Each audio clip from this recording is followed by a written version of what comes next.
What's up, everyone? It's Live with Liz, back at it again. So, I've noticed something. I've noticed that a lot of corporations, despite media reports of, things like commercial payroll decrease, tight markets, and rising prices, companies continue to invest, but not just in their products, but ownership, more specifically land. The McDonald investor update came out today, and they've announced that they will be increasing their capital spend for the next 4 years. Well, what does that mean? That means they're acquiring more land and real estate. For years now, McDonald's has been well known as not just a burger company, but really a real estate company. They aim to spend about 2.5 billion in capex. If you know anything about capital expenditure, then you know that they're funds used by a company to acquire or upgrade like physical assets such as property, buildings, and equipment. McDonald's has also announced that they are partnering with Google Cloud to incorporate AI into its operations. This will only help to accelerate their goal of 50,000 locations globally. So that's not just in the US. And McDonald's has around 50,000 acres, last I checked, and they should reach over 100,000 acres by 2027. Now, many may think, okay, well, that's kind of a lofty goal. It's not. They're looking to add on more of their like premium members.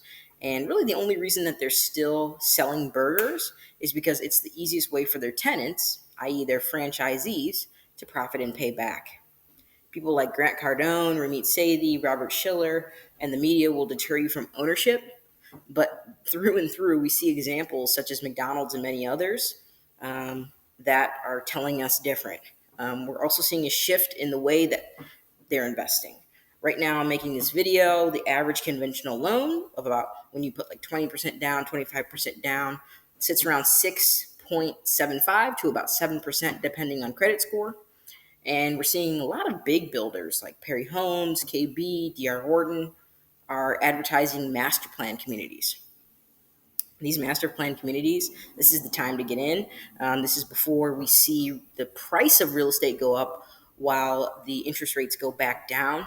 Special rates are being offered with a lot of these master plan community homes, and these are new builds. I mean, this is 5%, 5.5%, 6% looming, available for those to take advantage and participate in ownership. A lot of folks will say, now's not the time, but when there's blood in the streets, that's the time that you swoop down and acquire. You know, I'm seeing many investors stuck on multifamily homes, but the real deal is in this builder boom. A new home with deferred maintenance of about 10 years is going to take you a lot further than a, let's say, 1950s multifamily with lackluster updates and an owner that really didn't do what they were supposed to, like it did pre-COVID. I see a lot of families who may not be able to buy a home, but they still want a single family residence in a safe neighborhood to rent. Times has shifted, and your cap rates will be much higher if you invest in these master plan communities. Now, why am I pushing this? I mean, I've myself invested in master plan communities to have as rentals. I mean, these are the future. If you don't believe me, you can even look up Jeff Bezos real estate plays, and the proof is all there. Not only are master plan communities the future, but it provides a stronger community atmosphere. The quality of families and relationships are much stronger. You're also going to see lower crime rates. And again, in the media, we even see things like just the structure of the all around schooling is going to be a lot better. We have recent stories again, in the news that have come out that students are being dismissed or suspended from school due to their hair discrimination. We've seen many cases of this. The most recent I can think of is 2020. There was a wrestler who had to, mid-tournament, mid-match, cut his locks. And since then, there have been many states that have enacted the Crown Act that prevents against minority hair discrimination. This latest case I'm referring to is out of Houston, not too far out of actual central Houston.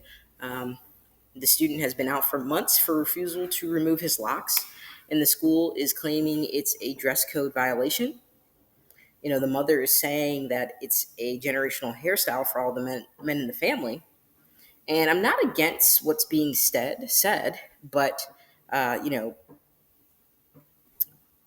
it's one of those things you have to wonder if the school's not building or budging for the student, and they've been suspended for months. At what point do you remove the child and place him in a private institution or alternative schooling routes instead of delaying his education? When you think about situations like these, you think about a master plan community, and these smaller schools are able to prevent these kind of mishaps.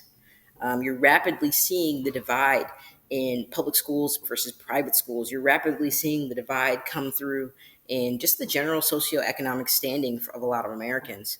And not only that, but the sheer types of communities that these incidents are happening in.